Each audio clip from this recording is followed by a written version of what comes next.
Hyderabad police ప్రజల ఒక ఆరోగ్య కాపాడడానికి అట్లానే పబ్లిక్ హెల్త్ ని దృష్టిలో పెట్టుకొని ఆల్రెడీ కల్తీ ఆహార పైన చాలా ఉక్కుపాదం మోపడం జరిగింది. ఇంకోటి సమస్య కూడా మా దృష్టికి రావడం జరిగింది.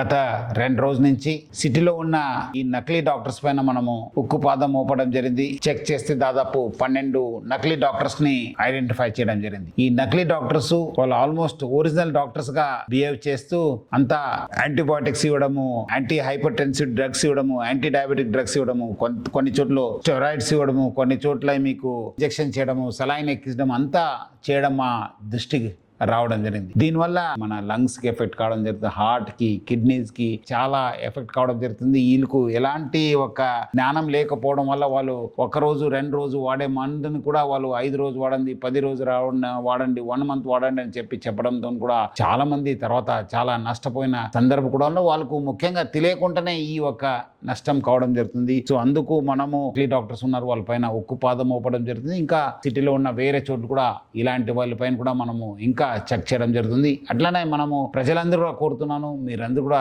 చాలా అప్రమత్తం ఉండాలని చెప్పి నేను కోరుతున్నాను. ఎందుకంటే ఏదో ఒక క్లినిక్, ఒక హాస్పిటల్ ఓపెన్ చేయాలంటే డిస్ట్రిక్ట్ మెడికల్ హెల్త్ ఆఫీసర్ ద్వారా వాళ్ళందరూ కూడా ఒక రిజిస్ట్రేషన్ సర్టిఫికేట్ తీసుకోవాలి. అది కూడా రిసెప్షన్ దగ్గర ప్రామినెంట్గా వాళ్ళు డిస్ప్లే చేయాలి. డాక్టర్స్ పేరు కింద వాళ్ళు డిగ్రీతో పాటు వాళ్ళు Telangana state medical council TSMC ఇచ్చే ఒక రిజిస్ట్రేషన్ నంబర్ కూడా వాళ్ళు డిస్ప్లే చేయాలి. సో దట్ పబ్లిక్ ఏమాదిరి అనుమానం వస్తే వాళ్ళు పోయి రిజిస్ట్రేషన్ ఆన్లైన్ tsmc.in చెప్పి మనం ఆ వెబ్సైట్కి వెళ్ళి అక్కడ డాక్టర్ సర్చ్ అని చెప్పి ఫలానా డాక్టరు ఫలానా అనే నంబర్ అని చెప్పి మనం తీసుకుని మనము టైప్ చేస్తే ఆయనకు ఉన్న డీటెయిల్స్ రావడం జరుగుతుంది. ఆ డీటెయిల్స్ రావడం లేదంటే మీరు ఆయన నకిలీ డాక్టరు. సో ప్రజలందరూ కూడా అట్లానే మీరు కొన్నిసార్లు మీరు అక్కడ ప్రజలు ఒక ఆయన నకిలీ డాక్టర్ ఒక బిహేవియర్ కూడా మీకు అర్థమవుతుంది, లేదంటే ఆయన చుట్టూ పని చేసే వాళ్ళు కూడా వాళ్ళ ఒక బిహేవియర్ చూస్తే కూడా అవుతుంది. ఇక్కడ అనుమానం వస్తే please have a second opinion. మీరు కూడా మీకు తెలిసిన డాక్టర్స్ కావచ్చు, ఎందుకంటే చాలా ఫ్యామిలీస్ కూడా ఈ మధ్యలో చాలా మంది డాక్టర్స్ ఉన్నారు, తెలిసిన వాళ్ళు ఉంటారు. వాళ్ళు ఒకసారి అడగండి, ఇట్లా నేను వెళ్ళాను, ఈ మందు ఇచ్చారని చెప్పి.